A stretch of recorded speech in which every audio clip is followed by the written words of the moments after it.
दास म्हणता माते कशाचे भय रामा जाईन ज्या स्थळी सुख घना होईल तेथे जय रामाया भुवनात्रयी तुझ विणा नाही दुजा तारक रामा तू सकलार्थ पूर्ण करीशी तू तात मी बालक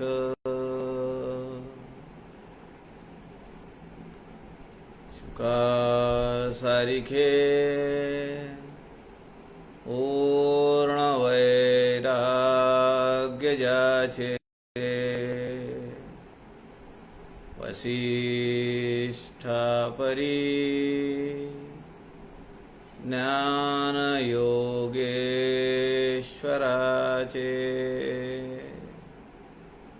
कवी वाल्मिकी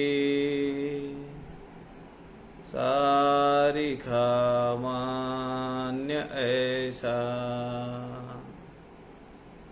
नमस्कार माझा सद्गुरु रामदासा मला वाटते अंतरी त्वा वसावे तुझ्या दासबोधासी त्वा बोध व्हावे अपत्या परी पाजवी प्रेम रसा महाराजया सद्गुरु रामदासा जय जय रघुवीर समर्थ सब संतन की जय।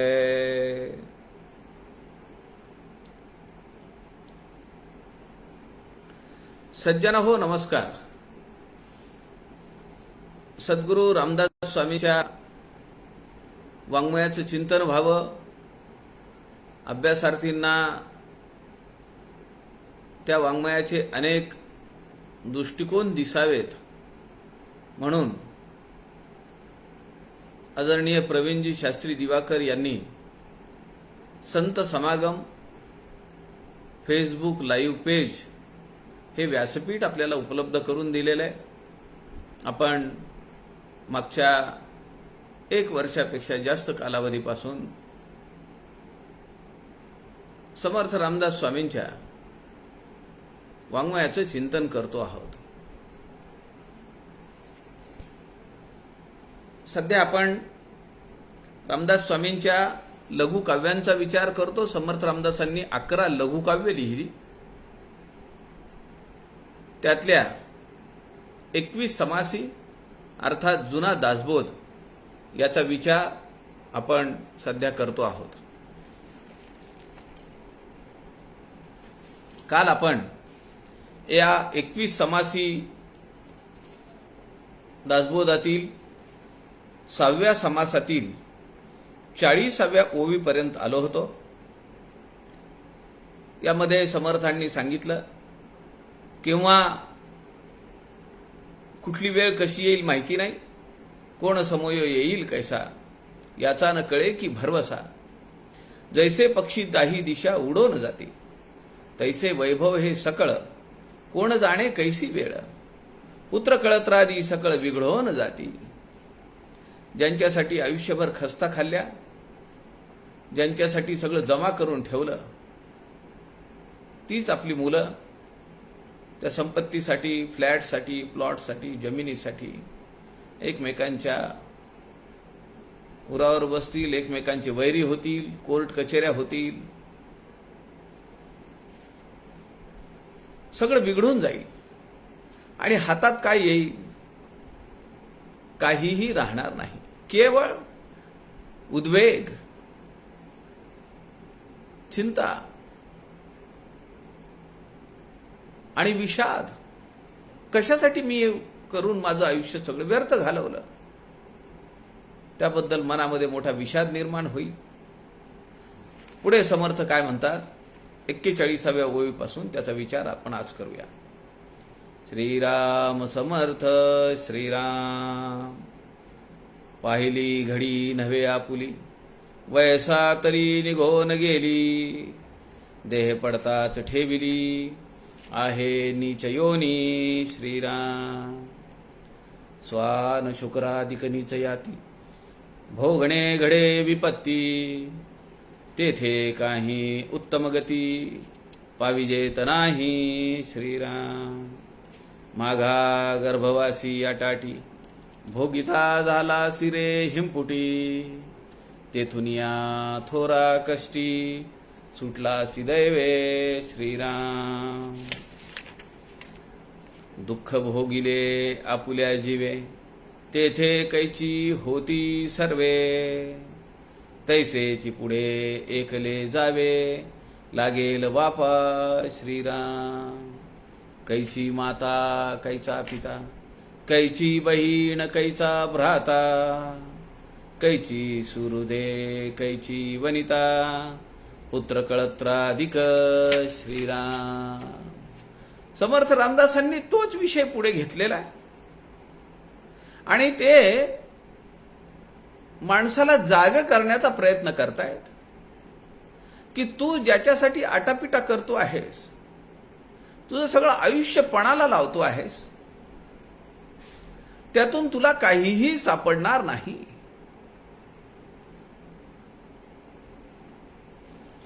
पाहिली घडी नव्हे आपुली, वैसा तरी निघून गेली. देह पडताच ठेविली, आहे नीच योनी. जीवनाची क्षणभंगुरता समर्थ आम्हाला समजावून सांगतायत. पाहिली घडी नव्हे आपुली. आत्ता ज्या परिस्थितीत मी आहे ती परमनंट व्यवस्था राहणार आहे का? ती परिस्थिती परमनंट राहणार आहे का? नेहमीसाठी माझ्या आयुष्याच्या शेवटपर्यंत राहणार आहे का? याचा विचार आपण केला पाहिजे.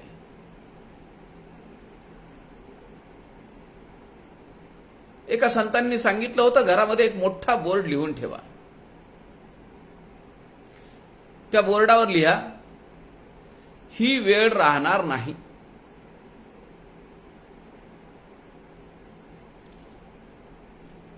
त्या बोर्डाकडे पाहिल्यानंतर जर आपण सांपत्तिक स्थिती चांगली असेल, वैभवात असू, तर आपल्याला तो बोर्ड सांगील की हे वैभव परमनंट नाहीये.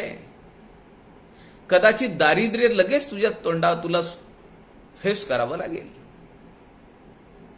आणि जर समजा विपन्नावस्था असेल, नोकरी नाहीये, पगार कमी आहे, घरामध्ये कटकटी आहेत, कुणी जवळ करत नाहीये, आर्थिक चणचण आहे, नोकरी लागत नाहीये, मुलं मोठी झालेली आहेत, त्यांना सुना येत नाहीयेत, मुली येत नाहीयेत सांगून, अशा उद्विग्न अवस्थेमध्ये तो बोर्ड आम्हाला सांगेल की घाबरू नको. अशी विपन्न अवस्था, अशी संकटाची अवस्था ही राहणार नाहीये. त्यातून आम्हाला उमेद मिळेल, आम्हाला धारिष्ट मिळेल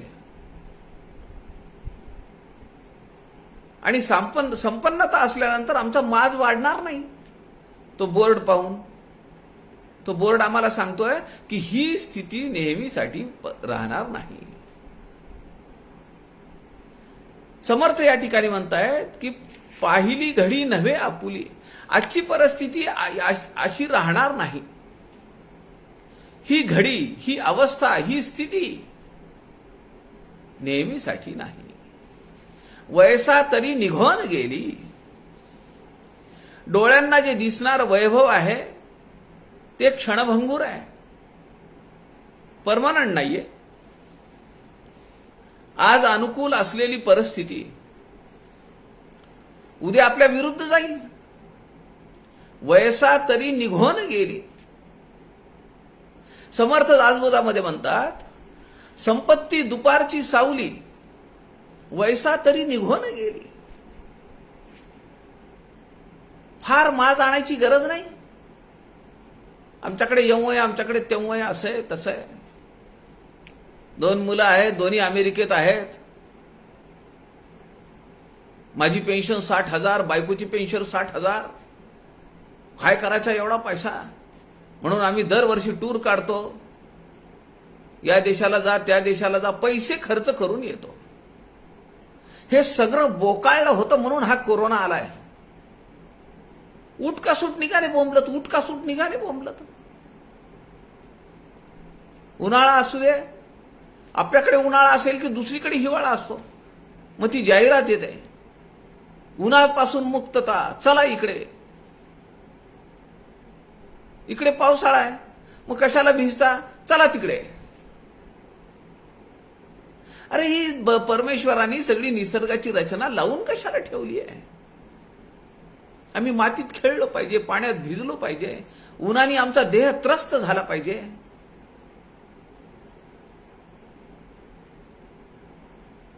फुलासारखं ठेवून चालेल का? पाहिली घडी नव्हे आपुली. आजची परिस्थिती, आज किती सगळी चांगलं असलं तरी हे काही आपलं राहत नाही. वयसा तरी निघून गेली. समर्थ नव्या दासबोधामध्ये म्हणतात, संपत्ती दुपारची सावली. अर्थ तोच आहे. फार मोठेपणा मिरवायची गरज नाही. ते उतू नाही जाता कामा, त्याची फुशारकी वाटता नाही कामा. भगवंताची कृपा आहे, त्याने ठेवत राहावं. त्याची शेखी मिरवायची गरज नाही. वयसा तरी निघून गेली, समजणार नाही हो. आणि मग पुन्हा रडायची वेळ येते. सुख आमचं भगवंताला बघवलं नाही. त्याला काही दुसरं काम धंदा नाहीये का? तुमचं सुख बघितलं की त्याच्या पोटात दुखायला? तो काही शेजारी आहे? नेबर्स एनवी, ओनर्स प्राईड, ती जाहिरात होती खूप वर्षाखाली. मला तेव्हा प्रश्न पडायचा की आम्ही शाळेमध्ये शिकतो, सारे भारतीय माझे बांधव आहेत, भारत माझा देश आहे, वगैरे वगैरे. आणि ती जाहिरात होती एका टीव्ही कंपनीची, नेबर्स एनवी, ओनर्स प्राईड.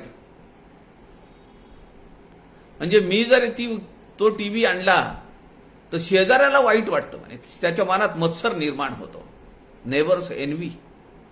अरे तो जर माझा भाऊ असेल, तो जर माझा सहोदर असेल, सुहृद असेल, त्याला का वाईट वाटावं?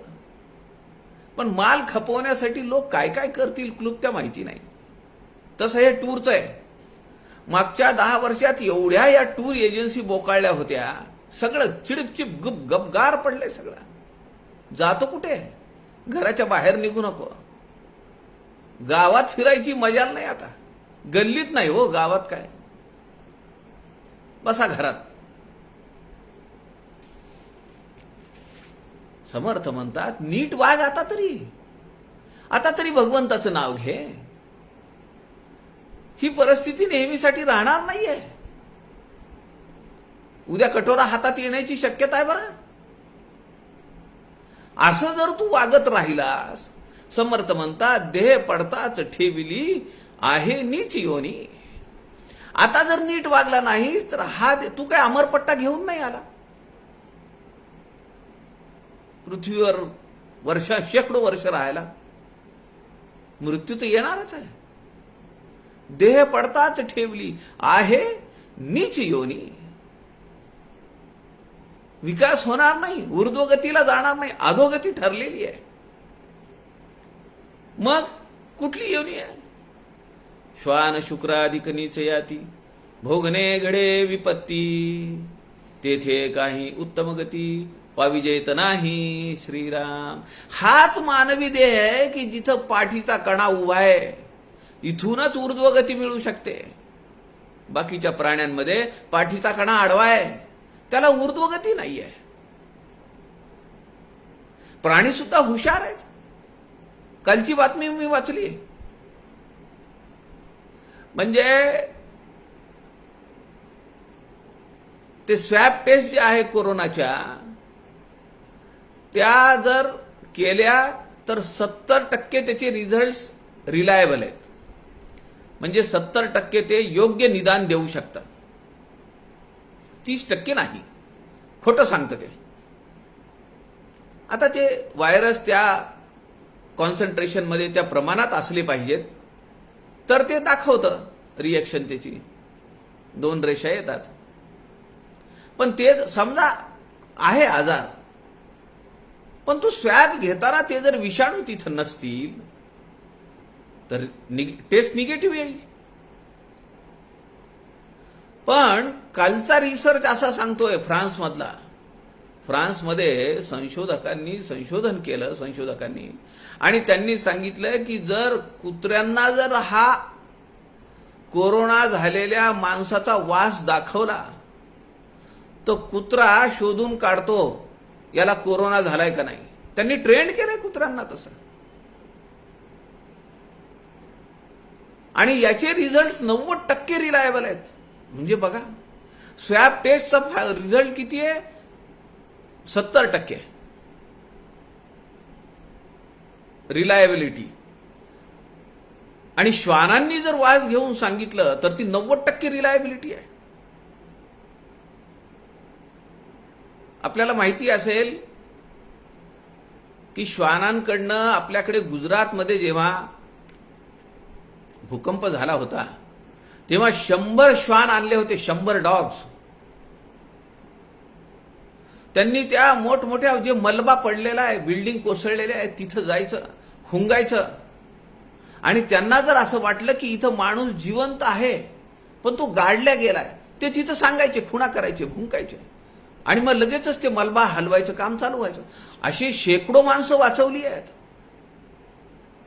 आता मानवापेक्षा प्राण्याला बुद्धी जास्त आहे का नाही? मान्य आहे. पण प्राणी एकाच दिशेनं एकच अंग कौशल्य त्याच्या तो पणाला लावू शकतो, आत्मसात करू शकतो. तसं माणसाचं आहे का? माणूस संगीत शिकतो, नाटकं शिकतो, अभ्यास शिकतो, भौतिकशास्त्र, जीवशास्त्र, विज्ञान सगळे शिकतो. तसं प्राण्यांच्या बाबतीत नाही आहे. कुत्रा भोभो करील तर भोभोच करील.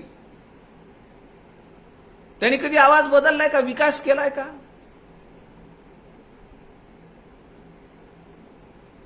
गाय हंबा असं जे काय म्हणेल ते तसंच म्हणणार. ती कधी म्याव म्याव म्हणेल का? असं नाही होणार. प्राण्यांमध्ये सुद्धा विशेषता आहे. माणूस उडू शकत नाही, परंतु पक्षी उडू शकतात. घार उंच आकाशी आहे, परंतु तिथं लक्ष पिलापाशी आहे असं म्हणतात. किती तीक्ष्ण बुद्धी आहे, किती तीक्ष्ण डोळे आहेत. आम्हाला तर 35-40ला चष्मा लागतोय, आता दिसत नाही काही.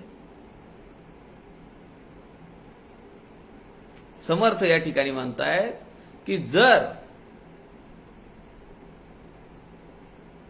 नीट वागलं नाही, माजुरीपणा केला, परमार्थाला पाठ दाखवली, श्वान शुक्राधिक नीच याती. कुठल्या घाण प्राण्यांचा जन्म घ्यावा लागेल माहिती नाही. डुकराचा येऊ शकतो, कुत्र्याचा येऊ शकतो, कोल्ह्याचा येऊ शकतो, बेडकाचा येऊ शकतो, कुणाचा येऊ शकतो. भोगणे घडे विपत्ती, तेथे काही उत्तम गती पाविजेत नाही. स्पष्ट उल्लेख आहे. उत्तम गती कुठे मिळेल? फक्त मानवी देहातच मिळेल. इथंच उत्कर्ष होऊ शकतो, इथंच वर जाता येतं. मागा गर्भवासी अटाटी, भोगिता झालासी रे हिमपुटी, तेथून या थोरा कष्टी सुटलासी दैवे. समर्थ आठवण करून देतायत. अरे म्हणले मागे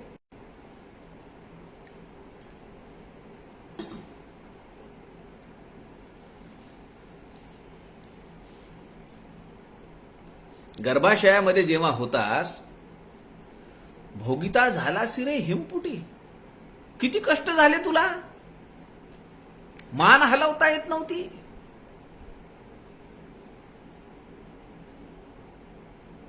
जे दिले ते पोटात जात होता.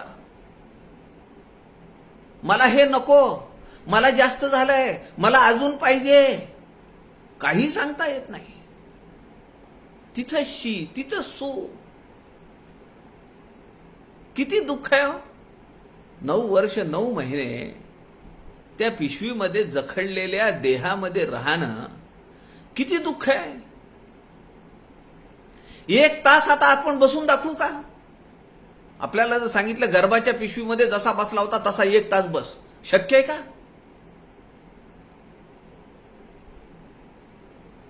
बसणं तर फार लांब राहिलं, पण आमचे हात आणि पाय तरी तसे होतील का? कडक झालंय सगळं, हालचाल नाही. समर्थ म्हणतायत, माघा गर्भवासी आटाटी. अनेक जन्म घेतलेस, अनेक मृत्यू घेतले, अनेक वेळा तू पिशवीमध्ये बसलास आणि त्या प्रत्येक वेळी ते भोगत असताना झाला सिरे हिमपुटी. नैराश्य आलं तुझ्यामध्ये, दुःखी कष्टी झालास. किती दैन्य भोगलस. तेथून या थोरा कष्टी सुटलासी दैवे. दैव योगाने तिथून तू सुटलास, पृथ्वीवर आलास. केवळ तुझं दैव बलवत्तर होतं म्हणून, मागच्या जन्मीचं काहीतरी पुण्य होतं म्हणून.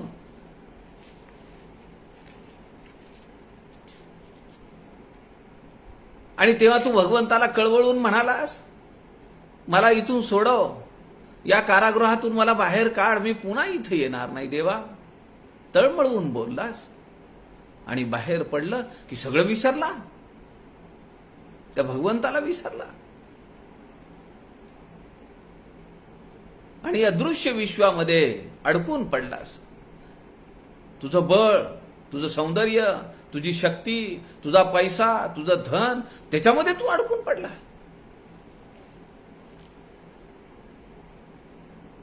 समर्थ एका अभंगामध्ये म्हणतात, पुरे पट्टने वसती एक वेळ ओस होती. असं होतंय का नाही? ज्या ठिकाणी, ज्या गावामध्ये अत्यंतिक वैभव संपन्नता होती, माझ्या लहानपणी मी तिथे गेलेलो आहे.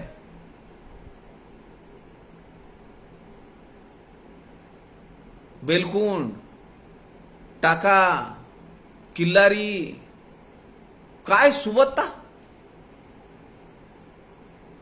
वैभव संपन्नता होती. पण 89-90च्या दरम्यान आलेला तो विनाशकारी प्रलयकारी भूकंप आज तिथं खंडार झालंय, सगळं खंडार. ज्या ठिकाणी अत्यंतिक सुबत्ता होती तिथं आज माणूस फिरकत नाही. समर्थ म्हणतायत, पुरे पट्टने वसती. पुरे म्हणजे नगर, मोठमोठी नगर, पुरं पट्टने बिल्डिंग उभ्या राहतात. पुरे पट्टने वस्ती एक वेळ ओस होती. आणि जर वेळ पडली तर सगळं ओसाड पडतं. तैसे वैभव हे सगळं येता जाता नाही वेळ. समर्थ ते उदाहरण देतात. फार त्याची फुशारकी करू नको, फार मिजाज दाखवू नको. हा पैसा आज येईल उद्या जाईल. हे शारीरिक संपन्नता, शारीरिक बळ, सौंदर्य आज आहे उद्या नाहीये. कशाचा एवढा माज आहे? बहुत सृष्टीची रचना होय जाण क्षणा क्षणा. आमचं काय 60, 70, 80 वर्षाचं आयुष्य असेल? आम्ही किती स्वतंत्र पाहतो.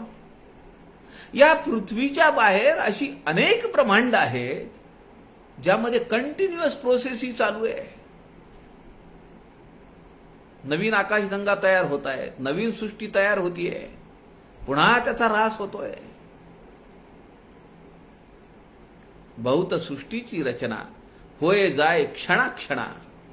दास म्हणे सांगो किती आले गेले चक्रवर्ती. अरे किती सांगू तुला मी? समर्थ म्हणताय. राजे राजवाडे पाहिल तिथपर्यंत त्यांचं राज्य असायचं, प्रभू श्रीरामचंद्रांच्या इक्ष्वाकू कुळाचं राज्य किती होतं.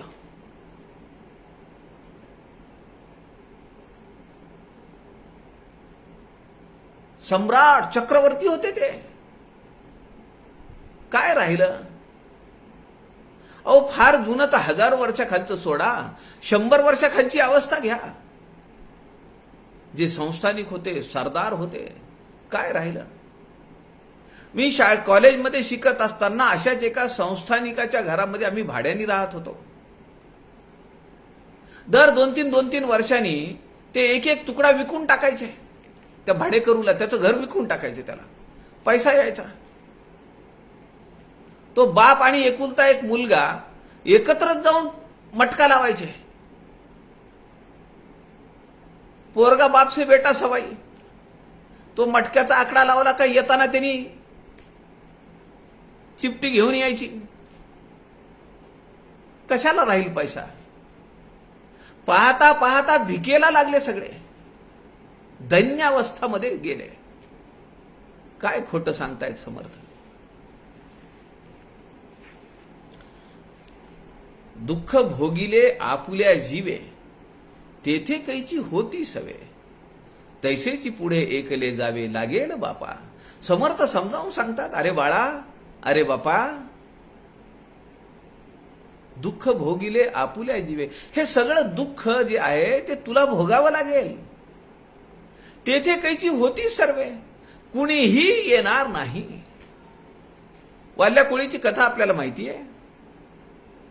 महर्षी नारदांनी त्याला सांगितलं की तू मी इथंच थांबतो, तू जाऊन घरी विचारून तर ये. त्याला भरोसा येईना. त्यांनी वाल्या कोळ्यानी काय केलं. महर्षी नारदांना एका दोरीनं एका मोठ्या झाडाला बांधून टाकलं. बघूया म्हणले, घरी जाऊन विचारून येतो. घरी गेले. वडील होते. बायकोला विचारलं, पोरांना विचारलं. ते म्हणले, अहो काय ते, आमचा काय संबंध आहे त्याच्यात. तुम्ही हे काय आमच्यासाठी म्हणून करता का. तुमचं कामच आहे हे, आम्हाला जगवायचंय तुम्हाला. वडील म्हणले, तुझं मुलगा म्हणून तुझं कर्तव्य आहे. माझं औषध पाणी, वेळच्या वेळी जेवण खाणं, कपडा लत्ता हे पुरवणं तुझं कर्तव्य आहे. बायको म्हणाली, तुम्ही माझा नवरा आहे, माझा तुम्ही मला खाऊ पिऊ घातलं पाहिजे, माझा संसार चालवला पाहिजे, हे तुमचं कर्तव्य आहे. पोरांनी तसंच सांगितलं. तुम्ही आमच्यावर उपकार नाही करत आहे. तुम्ही कष्ट करा, कमवा, तुम्ही डाके घाला, तर त्याचं तुम्हाला फळ भोगायचं आहे. समर्थ या ठिकाणी म्हणतात, तेथे कैची होती सर्वे. सगळे असतील पण कुणी सोबत येणार नाही. तैसेची पुढे एकले जावे लागेल बापा. अरे अरे बेटा, तुला लक्षात येऊ दे, वेळ जेव्हा पडेल तेव्हा तुला एकट्याला निघून जायचंय. कुणी येणार नाही सोबत. धनानि भूमो पश्यवश्य गोष्टे, भार्या गृहद्वारी जनस्मशाने, देहशिस्तायां परलोक मार्गे, कर्मानुगो गच्छति जीव एकः. काय सांगताय हे श्लोक, काय सांगतेय ही ओवी. धनानि भूमो पशवश्य गोष्टे. धन, भूमी, सगळी जनावरं जिथल्या तिथंच राहतात. जनावर नाही सोडून येणार. धनी चालला गोवर्धन घाटापर्यंत मी येतो म्हणून नाही येणार. किती प्लॉट आहेत, किती एकर जमीन आहे, हलत नाही जागची. ठेवलेला पैसा हलत नाही जागचा. जिथल्या तिथं. भार्या गृहद्वारी जनस्मशाने. बायको कुठपर्यंत येईल, घराच्या दारापर्यंत. बाकीचे लोक कुठपर्यंत येतील, स्मशानापर्यंत. भार्या गृहद्वारे जनस्मशाने, देहचित्तायां परलोक मार्गे, कर्मानुगो गच्छति जीव एक. पत्नी घराच्या दारापर्यंत येईल, लोक स्मशानापर्यंत येतील. मेलेला जीव मात्र अग्नी संस्कारानंतर जशी गती मिळेल त्याप्रमाणे तो जातो. देहचित्तायां परलोक मार्गे, कर्मानुगो गच्छति जीव एक. हा एकटा, कुणी सोबत येणार नाही. ज्या जनावरांवर प्रेम केलं, ज्या जमिनीचा सपाटा लावून खरेदी करून घेतल्या, इकडे फ्लॅट, तिकडे प्लॉट, तिकडे फार्म हाऊस, काय काय काय काय करतो माणूस. काही येणार नाही. तैसेची पुढे एकले जावे लागेल बापा. कैची माता कैचा पिता, कैची बहीण कैचा भ्राता, कैची सुहृदे कैची वनिता, पुत्र कळत्राधिक. कोण बहीण, कोण आई, कोण वडील, कोण भाऊ, कोण जावई, कोण सुनबाई, कुणी नाही. हे तू जाण मावेची. बेटा, अरे बाळा, हे सगळं माईक आहे, हे सगळं मिथ्या आहे. हे तू जाण मावेची, अवघी सोयरी सुखाची. असतील सीता तर जमतील भूता, गुळ असेल तरच मुंगळे येतील. हे तू जाण मावेची, अवघी सोयरी सुखाची.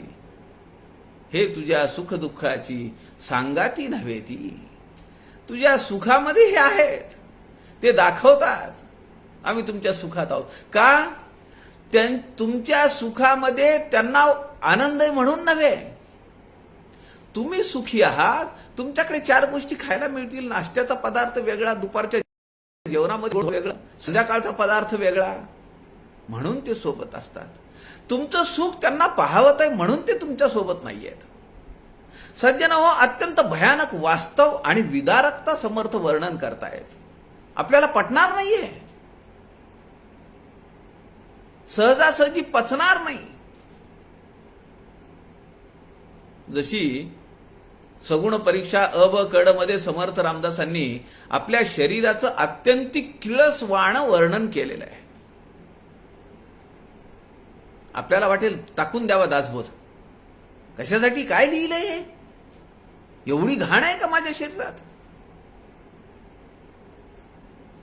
आता सुद्धा समर्थ जे सांगतायत यावर आपला विश्वास बसणार नाही, आपल्याला पचणार नाही. पण हे वास्तव आहे, अत्यंत दाहक आहे. हे तू जाण मावेची, अवघी सोयरी सुखाची. हे तुझ्या सुखदुःखाची सांगाती नव्हे ती. आपण सुखात असलं, वैभव संपन्न असलं, लोक घरी येतील, त्यांना खायला प्यायला घालू नका.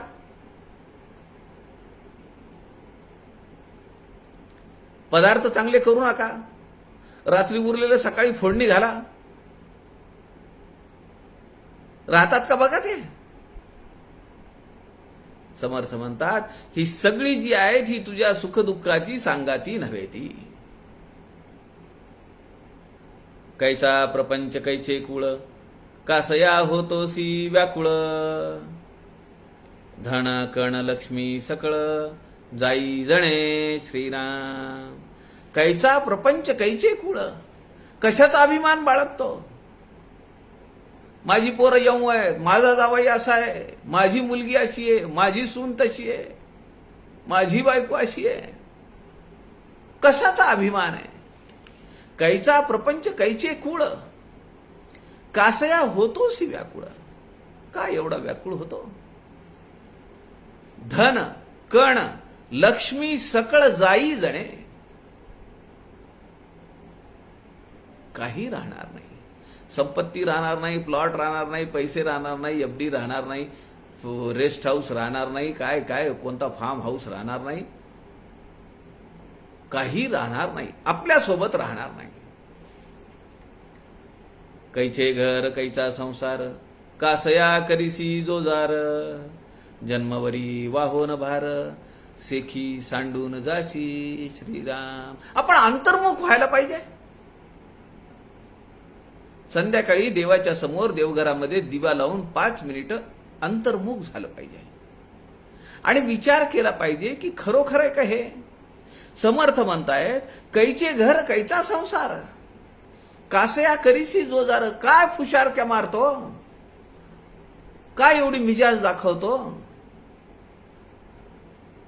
जन्मवरी वाहोन भार, सेखी सांडून जाशी. आयुष्यभर राब राब राब राब राबला, जाताना काय घेऊन जाशी. समर्थ दासबोधामध्ये म्हणतात, गेले तारुण्य गेले बळ, गेले संसारीचे सळ. सळ म्हणजे मस्ती, मिजास. गेले तारुण्य गेले बळ, गेले संसारीचे सळ. वाताहात झाले सकळ, शरीर आणि संपत्ती श्रीराम. वृद्धाप्य आलं, गात्र गलित झाली, वय झालं, काही राहत नाही. वाताहात झाले सकळ, शरीर आणि संपत्ती. असो ऐसे वृद्धपण, सकळास आहे दारुण. म्हणून या शरण, भगवंतास जावे श्रीराम. कारण तोच एकमेव तारणहार आहे.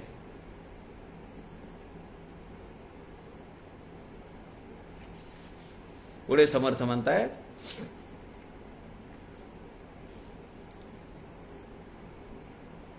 एच क्षणी मरोण जाशी, तरी रघुनाथी अंतरलासी. माझे माझे म्हणतोसी, म्हणून या श्रीराम. लोक काय काय करतात त्या संपत्ती आणि शरीरासाठी. आपल्याला माहिती असेल, मायकल जॅक्सन नावाचा एक तो पॉप सिंगर होता, डान्सर होता.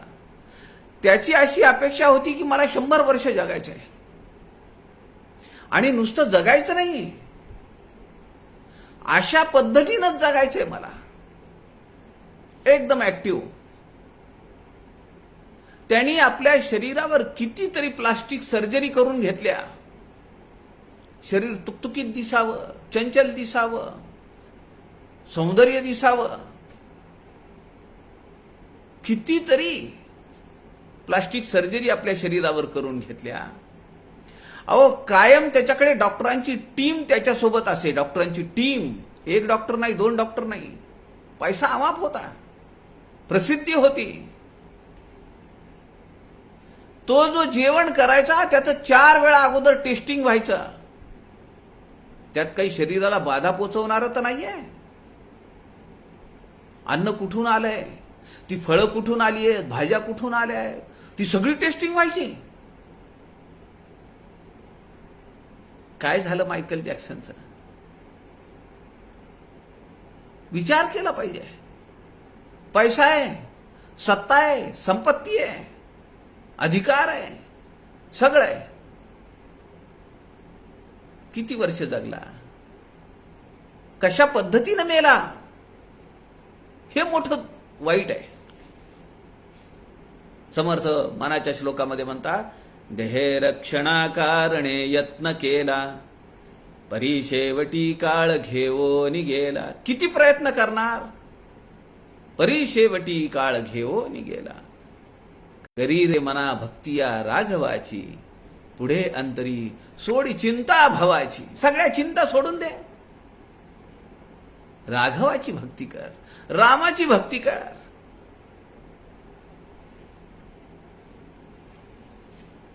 समर्थ म्हणताय, हेच क्षणी मरो न जाशी, तरी रघुनाथी अंतरलासी. माझे माझे म्हणतोसी, म्हणून या श्रीराम. हे माझं आहे, ते माझं आहे, ते माझं आहे, ते माझं आहे. अरे, याच क्षणाला तुझा मृत्यू येऊ शकतो. हेच क्षणी मरो न जाशी. आतापर्यंत भगवंताचं नाव नाही घेतलं. आता जर समजा तशी वेळ आली तर काय करशील तू?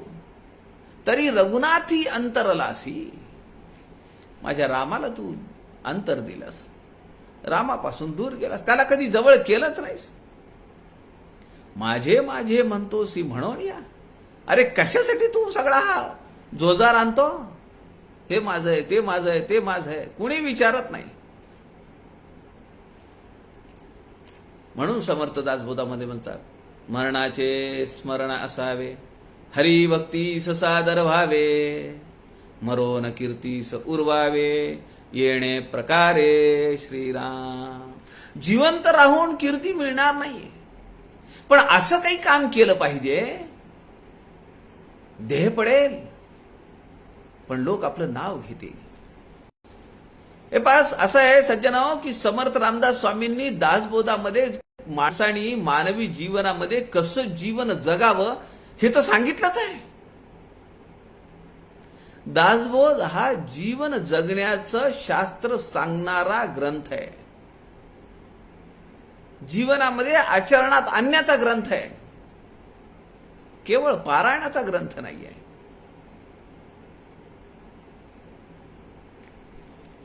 म्हणून मरणाचे स्मरण असावे. कधी मृत्यू येईल माहित नाही. ती कथा माहिती आहे का तुम्हाला? एका पंडितांनी सांगितलं, साधूनी, अधिकारी होते, समोरच्या माणसाला सांगितलं, खूप वाईट माणूस होता, कायम लोकांना झेरीला आणणारा. तो एके दिवशी आला आणि तो साधूला म्हणाला, माझा हात बघता का? तो म्हणला, हो दाखव. हात बघितला.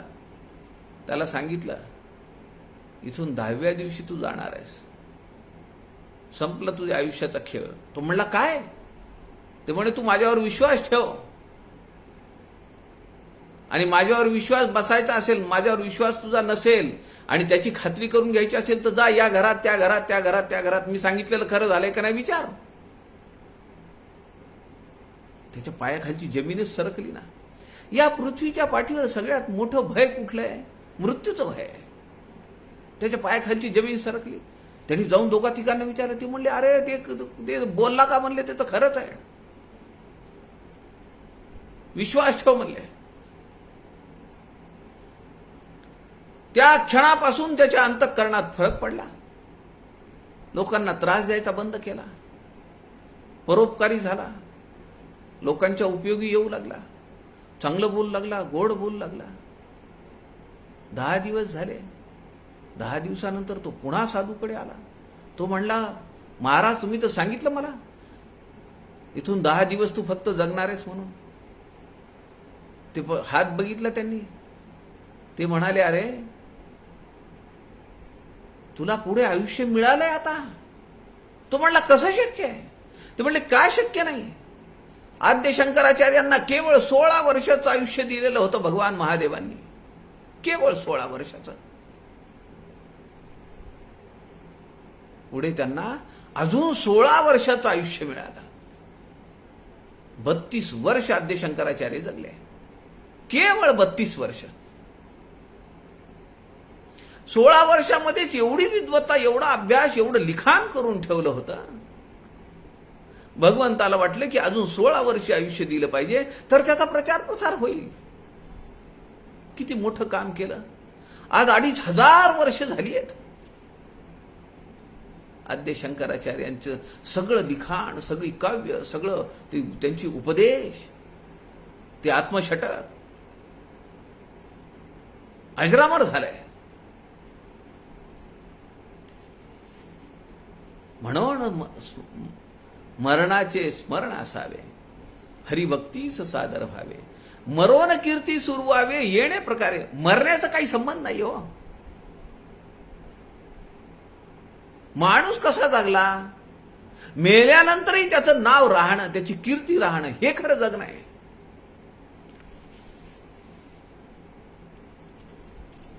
एच क्षणी मरो न जाशी, तरी रघुनाथी अंतरलासी. माझे माझे म्हणतोसी म्हणून या, तुवा भोगिल्या पुनरावृत्ती. ऐसी माये बापे किती, श्री कन्या पुत्र होती, लक्षाण लक्ष श्रीराम. समर्थ म्हणतायत, अरे किती वेळा तू जन्माला आला, किती वेळा मेला, माहितीये का तुला? तुवा भोगिल्या पुनरावृत्ती. ऐसी माये बाप किती. तुझे प्रत्येक जन्माच्या वेळी जर तुझे आई वडील भाऊ बहीण मुलं सासू त्या जावाई सुना हे जर ओळीनं लावले तुझ्या समोर, तर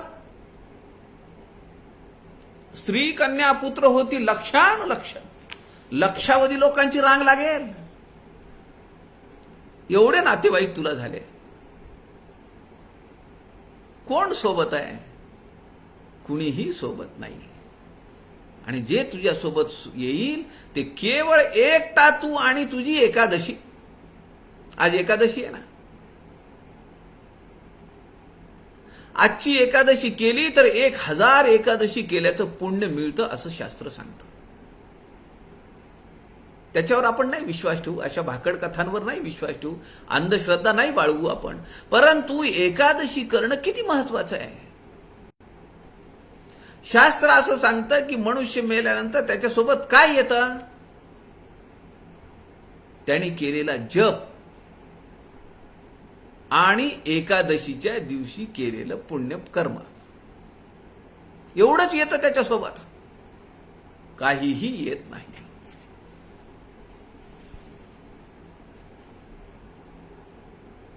ते पुण्यकर्म, ते नामस्मरण, ते भगवंताचं चिंतन, त्याचं संकीर्तन आमच्या अंतःकरणात रुजावं अशी प्रार्थना आपण रामरायाला करूया. आपल्या सगळ्यांच्या हृदयस्थ परमेश्वराला वंदन करतो. झालेली सेवा समर्थांच्या चरणी अर्पण करतो. जय जय रघुवीर समर्थ.